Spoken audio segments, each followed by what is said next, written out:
ꯅꯨꯡꯁꯤꯕꯤꯗꯨꯅ Manipuri entertainment ꯆꯦꯅꯦꯜꯕꯨ subscribe ꯑꯃꯁꯨꯡ like ꯇꯧꯕꯤꯔꯝꯃꯨ꯫ Channel ꯑꯁꯤꯒꯤ ꯃꯥꯏꯀꯩꯗꯒꯤ ꯃꯌꯥꯝꯕꯨ ꯇꯔꯥꯝꯅ ꯑꯣꯛꯆꯔꯤ꯫ ꯉꯁꯤꯁꯨ ꯑꯁꯦꯡꯕ ꯊꯣꯛꯈꯤꯕ ꯇꯥꯕꯗ ꯀꯤꯔꯕ ꯋꯥꯔꯤ ꯑꯃ ꯃꯌꯥꯝꯗ ꯈꯨꯗꯣꯟ ꯇꯝꯖꯒꯦ꯫ ꯋꯥꯔꯤ ꯑꯁꯤꯕꯨ ꯂꯥꯟꯊꯣꯛꯆꯈꯤꯕ ꯃꯇꯝꯗ ꯁꯣꯏꯈꯤ ꯂꯥꯟꯈꯤꯕ ꯌꯥꯎꯔꯕꯁꯨ ꯃꯌꯥꯝꯗ ꯉꯥꯛꯄꯤꯅꯕ ꯍꯥꯏꯖꯔꯤ꯫ ꯐꯔꯦ ꯑꯗꯨꯗꯤ ꯃꯌꯥꯝ ꯋꯥꯔꯤ ꯑꯁꯤ ꯍꯧꯅꯕ ꯇꯧꯖꯔꯒꯦ꯫ ꯑꯩꯒꯤ ꯃꯤꯡ ꯊꯣꯏꯊꯣꯏ ꯀꯧꯏ꯫ ꯋꯥꯔꯤ ꯑꯁꯤ ꯉꯁꯤꯗꯒꯤ ꯃꯇꯝ ꯈꯔꯒꯤ ꯃꯃꯥꯡꯗ ꯑꯩꯒꯤ ꯏꯃꯨꯡ ꯑꯃꯗꯤ ꯑꯩꯒꯤ ꯁꯥꯒꯩꯁꯤꯗ ꯑꯋꯥꯕ ꯇꯥꯈꯤꯕ ꯊꯧꯗꯣꯛ ꯑꯃꯒꯤ ꯋꯥꯔꯤꯅꯤ꯫ ꯑꯩꯈꯣꯏ ꯁꯥꯒꯩꯁꯤꯗ ꯀꯀꯥ ꯑꯃꯅ ꯃꯥꯒꯤ ꯃꯆꯥꯅꯨꯄꯥ ꯑꯃ ꯌꯥꯝꯅ ꯀꯟꯅ ꯅꯥꯔꯛꯄꯗꯒꯤ ꯀꯀꯥꯁꯤꯒꯤ ꯏꯪꯈꯣꯜ ꯁꯔꯨꯛ ꯃꯆꯦꯠ ꯑꯃ ꯃꯤꯉꯣꯟꯗ ꯌꯣꯟꯊꯣꯛꯑꯒ ꯃꯁꯥ ꯂꯥꯌꯦꯡꯕꯗ ꯁꯤꯖꯤꯟꯅꯔꯝꯃꯤ꯫ ꯑꯩꯈꯣꯏꯒꯤ ꯁꯥꯒꯩ ꯑꯁꯤ ꯌꯥꯝꯅ ꯆꯥꯎꯕꯗꯤ ꯅꯠꯇꯦ꯫ ꯀꯀꯥꯅ ꯏꯪꯈꯣꯜ ꯑꯗꯨ ꯃꯤꯉꯣꯟꯗ ꯌꯣꯟꯊꯣꯛꯎꯔꯕꯅꯤꯅ ꯏꯪꯈꯣꯜ ꯃꯄꯨ ꯑꯁꯦꯡꯕꯁꯨ ꯃꯐꯝ ꯑꯁꯤꯗ ꯂꯥꯛꯈꯤ꯫ ꯑꯍꯥꯟꯕꯗꯗꯤ ꯀꯀꯥꯒꯤ ꯏꯪꯈꯣꯜ ꯂꯧꯔꯤꯕ ꯏꯃꯨꯡ ꯑꯁꯤ ꯌꯥꯝꯅ ꯆꯝꯕ ꯃꯤ ꯃꯥꯜꯂꯤ꯫ ꯏꯪꯈꯣꯜ ꯑꯗꯨ ꯂꯧꯔꯤꯕ ꯏꯃꯨꯡ ꯃꯄꯥ ꯃꯆꯥꯁꯤ ꯌꯨꯝ ꯁꯦꯡꯒꯠ ꯁꯥꯒꯠꯂꯛꯄ ꯇꯣꯏꯅ ꯂꯥꯛꯇꯨꯅ ꯃꯐꯝ ꯖꯒꯥ ꯑꯀꯣꯏꯕꯗꯨ ꯂꯥꯏꯇꯤꯟꯒ ꯌꯥꯝꯅ ꯈꯣꯏꯔꯝꯃꯤ꯫ ꯃꯈꯣꯏꯅ ꯂꯥꯛꯄꯗꯁꯨ ꯉꯥ ꯆꯥꯛꯀ ꯂꯩꯔꯛꯇꯅ ꯀꯀꯥ ꯍꯣꯏ ꯕꯕꯥ ꯍꯣꯏ ꯃꯈꯣꯏ ꯃꯆꯤꯟ ꯃꯅꯥꯎ ꯃꯌꯥꯝ ꯑꯃꯒ ꯁꯛꯈꯪ ꯃꯥꯏꯈꯪꯅꯕ ꯑꯣꯏꯅ ꯃꯈꯣꯏꯁꯦ ꯆꯥꯛꯀ ꯑꯗꯨꯝ ꯆꯥꯃꯤꯟꯅꯔꯝꯃꯤ꯫ ꯑꯗꯨꯃꯥꯏꯅ ꯁꯨꯝ ꯀꯣꯏꯅꯔꯛꯇꯕꯗꯒꯤ ꯑꯩꯈꯣꯏ ꯁꯥꯒꯩꯒꯤ ꯏꯁꯣꯔꯒꯁꯦ ꯍꯧꯖꯤꯛꯀꯤ ꯏꯃꯨꯡ ꯑꯁꯤꯗ ꯂꯥꯏ ꯐꯤꯖꯣꯜ ꯍꯣꯡꯍꯟꯕ ꯂꯥꯏꯇꯤꯟ ꯈꯣꯏꯔꯝꯕ ꯃꯈꯣꯏꯗ ꯇꯧꯍꯜꯂꯝꯃꯤ꯫ ꯇꯁꯦꯡꯕꯗꯤ ꯃꯄꯥ ꯃꯆꯥꯁꯤ ꯍꯥꯟꯅ ꯑꯩꯈꯣꯏꯗꯗꯤ ꯃꯥꯏꯕꯅꯤ ꯇꯥꯛꯊꯣꯛꯑꯝꯗꯦ꯫ ꯑꯍꯜ ꯑꯗꯨ ꯂꯥꯏꯇꯤꯟꯒꯤ ꯃꯔꯝꯗ ꯈꯔ ꯈꯪꯕ ꯃꯤꯑꯣꯏ ꯑꯃꯅꯤ ꯍꯥꯏꯗꯅ ꯑꯩꯈꯣꯏꯁꯨ ꯑꯍꯥꯟꯕꯗꯗꯤ ꯏꯆꯝ ꯆꯝꯅ ꯈꯜꯂꯝꯃꯤ꯫ ꯃꯈꯣꯏꯁꯤ ꯃꯤꯁꯨ ꯌꯥꯝꯅ ꯐꯕ ꯃꯥꯜꯂꯤ꯫ ꯃꯇꯝ ꯑꯗꯨꯗ ꯑꯩꯈꯣꯏ ꯄꯨꯄꯨ ꯑꯃꯁꯨ ꯂꯩꯔꯝꯃꯤ꯫ ꯍꯧꯖꯤꯛꯇꯤ ꯂꯩꯈꯤꯗ꯭ꯔꯦ ꯄꯨꯄꯨꯁꯤ꯫ ꯄꯨꯄꯨꯅ ꯍꯤꯡꯂꯤꯉꯩ ꯃꯇꯝ ꯑꯗꯨꯗ ꯍꯧꯖꯤꯛꯀꯤ ꯏꯃꯨꯡꯁꯤ ꯄꯨꯄꯨꯅ ꯀꯌꯥ ꯌꯥꯔꯝꯗꯦ꯫ ꯕꯕꯥꯒꯤ ꯃꯆꯤꯟ ꯃꯅꯥꯎ ꯁꯥꯒꯩꯒꯤ ꯃꯤꯑꯣꯏꯁꯤꯡꯗꯁꯨ ꯄꯨꯄꯨꯅ ꯌꯥꯝꯅ ꯉꯥꯡꯉꯝꯃꯤ꯫ ꯅꯈꯣꯏꯅ ꯁꯥꯒꯩ ꯑꯁꯤꯗ ꯂꯝꯂꯥꯟꯕ ꯃꯤꯇꯣꯞ ꯆꯪꯍꯜꯂꯛꯑꯒ ꯁꯥꯒꯩꯒꯤ ꯏꯁꯣꯔꯒꯁꯦ ꯁꯣꯛꯄ ꯊꯦꯡꯕ ꯍꯦꯛꯇ ꯇꯧꯍꯜꯂꯤꯁꯤ ꯀꯔꯤꯒꯤꯅꯣ? ꯁꯥꯒꯩꯒꯤ ꯂꯥꯏ ꯍꯥꯏꯕꯁꯤ ꯌꯥꯝꯅ ꯂꯨꯕꯅꯤ꯫ ꯁꯥꯒꯩꯁꯤꯒꯤ ꯃꯆꯥ ꯃꯅꯥꯏ ꯑꯣꯏꯕ ꯑꯩꯈꯣꯏꯅ ꯏꯁꯣꯔ ꯑꯁꯤꯒꯤ ꯁꯦꯡꯅ ꯃꯆꯥ ꯃꯅꯥꯏ ꯑꯣꯏꯕ ꯑꯩꯈꯣꯏꯅ ꯊꯧꯒꯟ ꯐꯪꯒꯗꯕꯅꯤ꯫ ꯃꯤꯉꯣꯟꯗ ꯇꯧꯍꯟꯕ ꯌꯥꯗꯦ꯫ ꯃꯇꯨꯡꯗꯗꯤ ꯁꯥꯒꯩꯁꯤꯒꯤ ꯑꯍꯟ ꯑꯣꯏꯔꯤꯕ ꯑꯩꯅ ꯉꯥꯡꯕ ꯋꯥꯁꯤ ꯅꯈꯣꯏ ꯇꯥꯕ ꯈꯔ ꯈꯔ ꯇꯝꯃꯨ꯫ ꯑꯩꯕꯨꯗꯤ ꯑꯍꯟ ꯑꯣꯏꯁꯜꯂꯛꯑꯦ, ꯀꯌꯥꯝ ꯀꯨꯏꯅ ꯂꯩꯈꯤꯒꯅꯤ? ꯅꯈꯣꯏꯗꯤ ꯍꯌꯦꯡꯋꯥꯏꯐꯥꯎ ꯏꯁꯣꯔ ꯑꯁꯤꯒꯤ ꯊꯧꯒꯟ ꯐꯪꯗꯨꯅ ꯃꯐꯝ ꯑꯁꯤꯗ ꯂꯩꯍꯧꯗꯣꯔꯤꯕꯅꯤ ꯍꯥꯏꯗꯅ ꯁꯥꯒꯩ ꯑꯁꯤꯒꯤ ꯑꯍꯟ ꯄꯨꯄꯨꯅ ꯕꯕꯥꯍꯣꯏꯗ ꯌꯥꯝꯅ ꯊꯤꯅ ꯉꯥꯡꯉꯝꯃꯤ꯫ ꯃꯇꯝ ꯑꯗꯨꯗ ꯄꯨꯄꯨꯗꯨꯅ ꯍꯥꯏꯔꯤꯕ ꯋꯥꯁꯤ ꯕꯕꯥꯒꯤ ꯃꯆꯤꯟ ꯃꯅꯥꯎꯁꯤꯡ ꯑꯗꯨꯅ ꯇꯥꯗꯤ ꯇꯥꯔꯒ ꯀꯌꯥ ꯍꯛꯅ ꯂꯧꯁꯤꯟꯕꯤꯔꯝꯗꯦ꯫ ꯁꯥꯒꯩ ꯑꯁꯤꯗ ꯅꯧꯅ ꯍꯣꯡꯉꯛꯏꯕ ꯏꯃꯨꯡ ꯑꯗꯨꯁꯨ ꯃꯈꯣꯏꯒꯤ ꯃꯌꯨꯝ ꯃꯀꯩ ꯁꯦꯝꯕ ꯁꯥꯕ ꯍꯦꯛ ꯂꯣꯏꯕꯒ ꯁꯪꯒꯥꯗꯨꯅ ꯁꯥꯒꯩ ꯑꯁꯤꯗ ꯂꯩꯕ ꯍꯧꯈꯤ꯫ ꯃꯇꯝ ꯈꯔꯒꯤ ꯃꯇꯨꯡꯗꯗꯤ ꯕꯕꯥꯒꯤ ꯁꯥꯒꯩꯒꯤ ꯃꯆꯤꯟ ꯃꯅꯥꯎꯁꯤꯡ ꯑꯁꯤ ꯂꯥꯏꯑꯣꯡ ꯈꯪꯗꯅ ꯅꯥꯔꯒ ꯁꯤꯕ ꯅꯥꯕ ꯌꯥꯎꯅꯔꯛꯈꯤ꯫ ꯁꯥꯒꯩ ꯑꯁꯤꯒꯤ ꯑꯍꯟ ꯑꯣꯏꯔꯤꯕ ꯄꯨꯄꯨꯁꯤꯅꯁꯨ ꯕꯕꯥꯍꯣꯏꯗ ꯑꯁꯨꯝꯅ ꯍꯥꯏꯔꯝꯃꯤ꯫ ꯍꯧꯖꯤꯛꯇꯤ ꯁꯥꯒꯩ ꯑꯁꯤꯗ ꯈꯨꯔꯛꯀꯤ ꯏꯅ ꯂꯥꯏ ꯁꯥꯕ ꯌꯥꯎꯔꯦ꯫ ꯏꯆꯥ ꯅꯈꯣꯏ ꯋꯥꯗꯣꯔꯤꯗ ꯍꯥꯏꯔꯝꯃꯤ꯫ ꯌꯥꯔꯤꯕ ꯃꯈꯩ ꯑꯩꯈꯣꯏ ꯄꯨꯄꯨꯁꯤꯅꯁꯨ ꯂꯥꯏꯇꯤꯟ ꯈꯣꯏꯔꯝꯕ ꯇꯧꯗꯨꯅ ꯁꯥꯒꯩꯁꯤꯒꯤ ꯃꯆꯥ ꯃꯁꯨꯁꯤꯡ ꯑꯁꯤ ꯉꯥꯛꯊꯣꯛ ꯁꯦꯡꯗꯣꯛꯄꯤꯕ ꯌꯥꯝꯅ ꯇꯧꯖꯔꯝꯃꯤ꯫ ꯑꯗꯨꯕꯨ ꯑꯍꯟ ꯑꯣꯏꯁꯜꯂꯛꯄꯗꯒꯤ ꯄꯨꯄꯨꯁꯨ ꯑꯔꯣꯏꯕ ꯑꯣꯏꯈꯤ꯫ ꯄꯨꯄꯨꯅ ꯍꯦꯛ ꯂꯩꯈꯤꯗ꯭ꯔꯕ ꯃꯇꯨꯡ ꯁꯥꯒꯩ ꯑꯁꯤꯗ ꯅꯧꯅ ꯍꯣꯡꯉꯛꯏꯕ ꯏꯃꯨꯡ ꯑꯗꯨꯗ ꯂꯩꯕ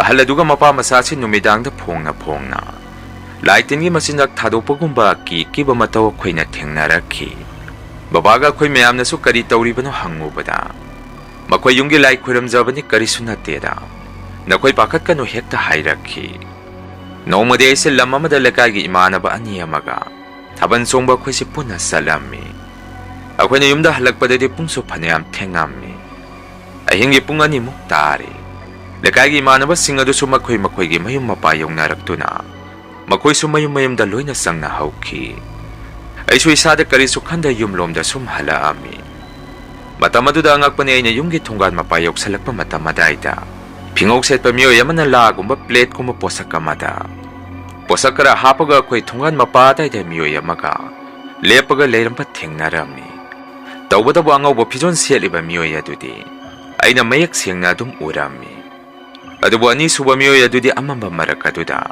ꯃꯌꯦꯛ ꯀꯌꯥ ꯁꯦꯡꯅ ꯎꯗꯦ꯫ ꯑꯗꯨꯕꯨ ꯃꯐꯝ ꯑꯗꯨꯗ ꯂꯩꯔꯤꯕꯗꯨ ꯃꯤꯑꯣꯏ ꯑꯅꯤꯗꯤ ꯁꯨꯏ ꯍꯥꯏꯕꯁꯤꯗꯤ ꯑꯩꯅ ꯂꯥꯞꯇꯪꯅ ꯎꯔꯝꯃꯤ꯫ ꯑꯩꯁꯨ ꯂꯦꯞꯄ ꯂꯩꯇꯅ ꯑꯗꯨꯝ ꯄꯔꯞ ꯆꯪꯁꯜꯂꯝꯃꯤ꯫ ꯋꯥꯈꯟꯗꯁꯨ ꯀꯅꯥꯕꯨ ꯑꯣꯏꯔꯤꯕꯖꯥꯠꯅꯣ ꯁꯨꯛ ꯊꯦꯡꯉꯀꯥꯟꯁꯤꯗ? ꯑꯩꯈꯣꯏ ꯊꯣꯡꯒꯥꯟ ꯃꯄꯥꯁꯤꯗ ꯀꯩꯗꯧꯔꯤꯕꯖꯥꯠꯅꯣ? ꯅꯠꯇ꯭ꯔꯒ ꯀꯀꯥ ꯍꯣꯏ ꯑꯣꯏꯕꯖꯥꯔꯥ? ꯑꯁꯨꯛ ꯊꯦꯡꯉꯀꯥꯟꯁꯤꯗ ꯀꯩꯗꯧꯔꯤꯅꯣ ꯈꯟꯅ ꯑꯩꯅ ꯃꯅꯥꯛ ꯑꯗꯥꯏꯗ ꯌꯧꯁꯜꯂꯛꯄꯗꯗꯤ ꯉꯁꯥꯏ ꯑꯩꯅ ꯈꯔ ꯂꯥꯞꯄꯤꯉꯩ ꯃꯐꯝ ꯑꯗꯨꯗ ꯃꯤꯑꯣꯏ ꯑꯅꯤ ꯎꯈꯤꯕꯗꯨ ꯁꯨꯝ ꯅꯛꯁꯜꯂꯛꯑꯀꯥꯟꯗꯗꯤ ꯑꯉꯧꯕ ꯉꯥꯛꯇ ꯁꯦꯠꯄ ꯃꯤꯑꯣꯏ ꯑꯗꯨꯈꯛ ꯎꯔꯛꯈꯤ꯫ Miyoi adunasu ay lakpa ubadagi hatu-hatu kakamagi thonggalomda. Miyoi adu sat launa sangki. Aisu ngayaktuda isada sway-sway laupa mapuami. Miyoi aniduna lepamba mapaday day na hek yaurakpaga. Isase sarum-sarum lumbu-lumbu sarga haksangsi. Mapamaday hek yaurakpaga yamna nungayramde. Akoibaduda isung hek kuyang-kuyang amaga. Thonggan geto hangtoaga. Yung manungda isu hatu-hatu prap-prap siyan salami. Ay halakpado yung gimiso amata taramde. Makoy sutumdo na loy na layrami. Yung manung hek sangak pagaygi sase pukida kizarami. Sakumda sangak saksa apapoy sada kiba mapuami. Madudagay isu pamungda sangdo na ngasay na ukiba singado. Mita sangsang ura kada layki. Wakanda su kanabo uiriba ano hausiki miyoya nidubo. Manakta sang salurga na miyoya maduso amuk mangki. Madubo kakahoy uiba sarane. Pare karisu oiramoida haiduna isu isay tomda. Wakanze pata zaduna hingdo kina dumtum salami. Ayna hektung kibaga igi mangdaso igi kaduda amuba masangaktuna. Aigi kaurisikan na melaki. Daseng na iyahing aduda mengak na bahaybado oirami. Kuna di baba sangaktuna ibu isanom do na hagdok piraki. Baba na numito isi hagdok piramdrabade igi aroy pamikup oirambaso yay hay nakali. Kuna ay nagyantarakan na baba na ingunde ibungo. Kaidaurage haidane isanom biraki. Ay sung hektuda swar honba thokide. Tenyo thaba sung amamde ipun pungkalagat tarang malang amada. Ay sing hekyan mangami. Ay gimataw da babaso pakalagpadagi imahoy inaw nupahoy. Makoy suloy na hagduami. Kung na di ay sehing aduda mayam tsang na nagyalak na baka na honabadagi. Gyan tam na laki. Baba na so kisagay aduda na ubuhong agpaimong aduda. Ay hingaduda ahal aduka masano pado kakawbot sangami. Matamaduda ang agpani masano pado dito magalayrammihay. Ahal adu dito mamdrihay. Aduk tianga ba hingaduda pejo mga upo masyalaga. Babada karito ba yawrage hangaki. Baba na suisano pado kariting narabano kangde.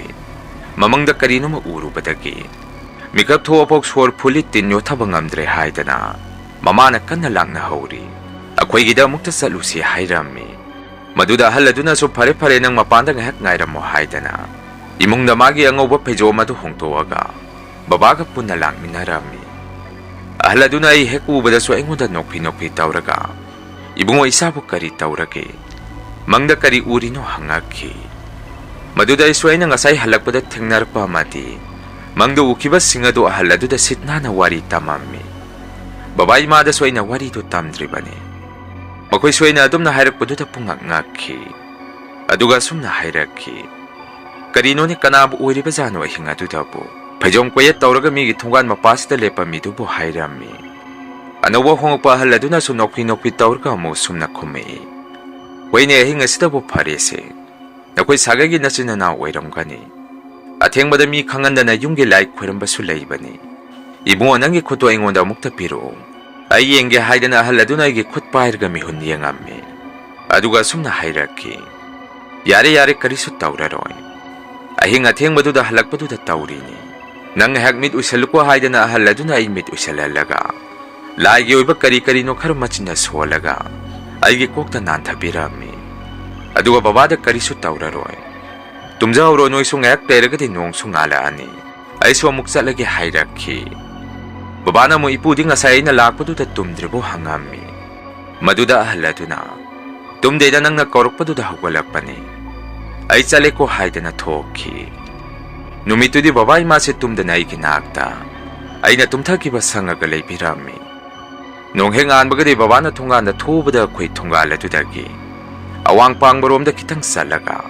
Utway gumatsiyang gumakaratsay tuwaga layramki. Madudagi baba na posak singado sumsin na kongbalom da sitna na situami. Ay sutumba hagwalaga sumang ng hek pamagalayrammi. Baba so ay ginakta prapap sangak tunay ngon da konjen tap na sumna hangaki. Ibungo ngarang nang natunggan mapas da miyoyan nile pamihay bado. Nang namasakti kangaw bara hangaki. Ay namu baba adu di ay so ay hingawoyle. Kaya mayak siyang na di uhogdre. Adu gira sukang puti ay na hingado da mengang nari ito. Munsida nga nga hingi matawo do kung ba amupok tawrak kidri. Ang agpaning nga nga hingi do di hayrami. Masigi matong matangkral layraga di ako'y sagagi imong manung singasi.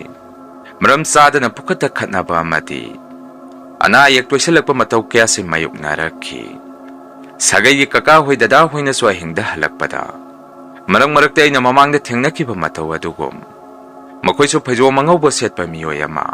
Thonggan gate lepamba amadi mapi thongdana hek leiramba. Mataw kaya si thengnaraki.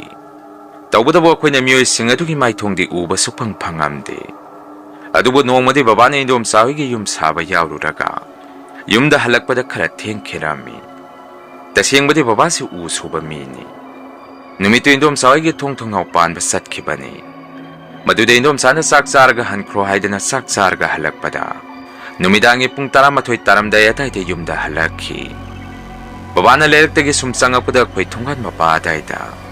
Miyoy ama puritilita pajomang hauba masiyalaga. Sungkoy salaga layba maurami. Matawado da babasong asidi miyoy si kanano kang tuwagi kando na.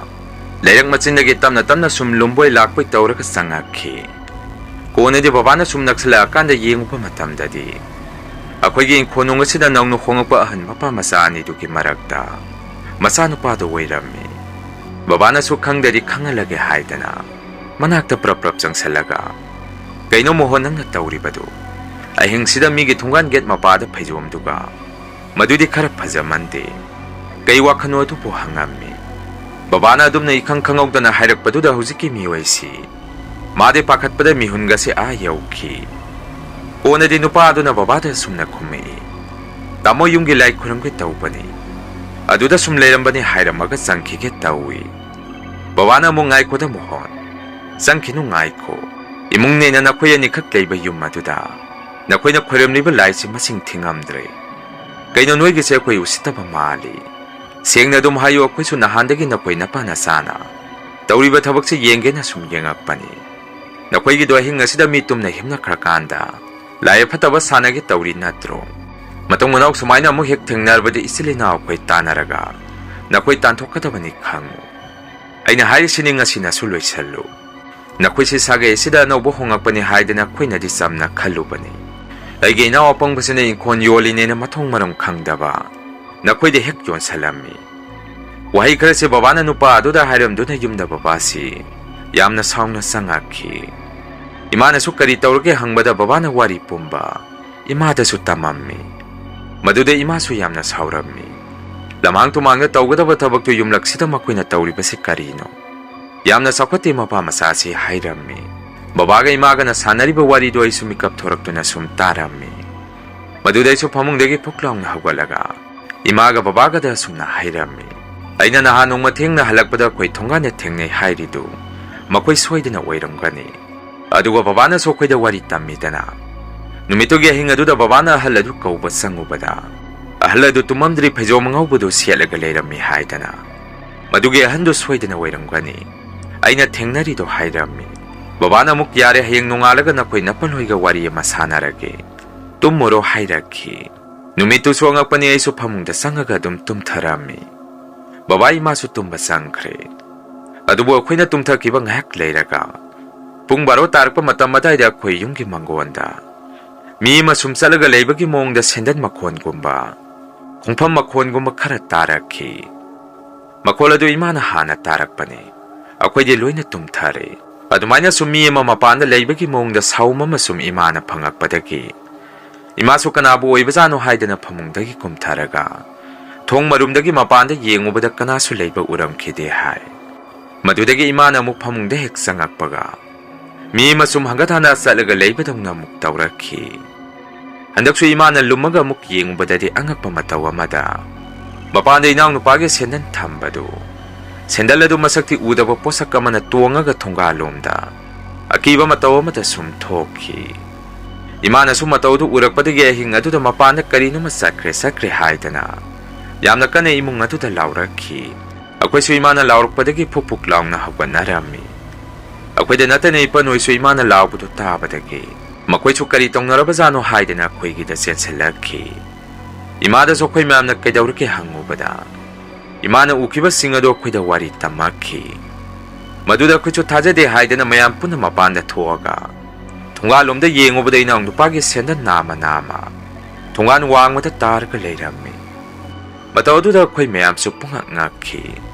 Babana so ipan mo yung manungda kauksalaga wari pumbatamami. Maduday ipan na sumna hayraki. Ay kangin ako'y giwarisi. ngasi nangna khara ngang sakpa tawrubaduda awainana nakoi kinaba haidana but thajalakpani babana leiringaidadi yamna haijarambani mapa masase afaba natte haidana hojiti sagai isdasu makoni kholeiraga leikhrabanina talubusu hek yararoi hayeng amuk mayam puna wari khara tanakisi nakoi so ke angang sakpa tawrura nusidagidi mapa masase maiba ngaktani hairakhi babana muk madu yaroida moina sum tawraga yengaga leisi haibro sauraktana mapa masa animak aina phuruni haidana babade kharaga phingbaga yamna saurammi adubo mayam changdana bababu themjalammi numitudagi mapa masasi yamna usitana hingnongyaida phongna laitin sanaba haurakhi sagagi nomcha kaka hoigi pikliba ngang khainasu numidang maning maya thokpada ngang singdugi mamittasu amuba masida lepaga lehore haidana kap tuna imungda hekta sechennarakhi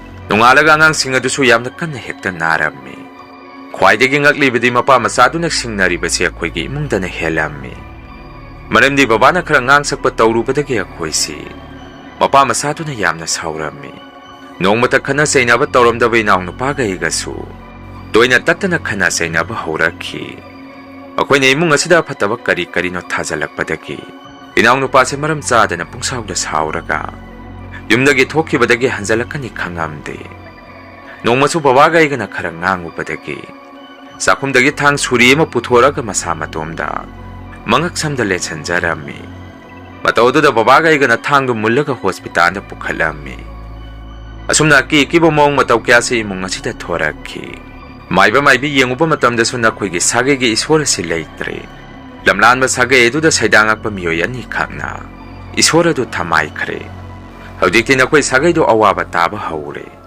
hojikti angang saungnare nakoi mungchu saungna khudong thiba ma thorakadore hairakhi adumna maibi amana hek hairapkaga baba se yum sabagi awangmada kabada mathaktagi ontharakpada phibam thina sokhi makut makhong puktek tuna matang kuina phamungda pham senaduna laikhi ahin khudingi su thongandagi imagi khunjenda mukkau thorak imadagi khunjen sarga mukkau thorak asumna khangna chanaba singi khunjenda ahinga thengbada babandagi masakti udaba miyoy amana hekta kaurakhi kariguma madu koina thurabadi khoisu khudong thiba ta doribani nubidangi sakcharamdai khudingi chu jingada hawdongna kabadongna kedak makhon hekta thorakhi matam maduda babana pukham tengkosi kana hek thillaga tali adumaina tawrabadi amuk hekta sap lepkhi asumna wana matam khara khangaba matung imana mafam asda leiraga de koi soidana sirani haidana imagi mapam nomde imagi lophum saruk khara tammi